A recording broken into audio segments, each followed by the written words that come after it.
Kami mga rookie, meron din kami ibubuga. Game nga, game. Ibal David, nagmamadali ang Ginebra San Miguel. Ginebra on the attack. Penetration! Ganda naman. Yes! Kaya niyo yun? 2-on-1 fast break. Locks in. Binigay kaya kay Lowe. Goodbye! Oh, dalawang kamay pa. Kaya niyo yun? Ha? Ray Evangelista spots Rodney Santos ahead! Slam dunk! Oh, kaya niyo yun? Ronnie Manzanov nakita si Romel Santos. Ganda naman ang teamwork ng dalawa sa tao.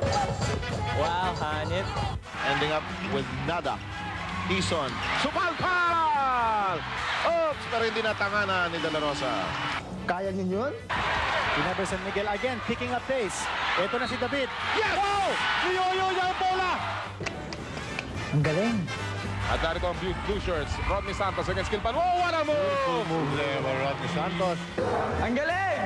Ako tingin ko ito nangyayari kung bakit yung mga malalaki nilang mga laman ay nawawala. Si Marlo Aquino Swanson. Ang galing mo, Chong!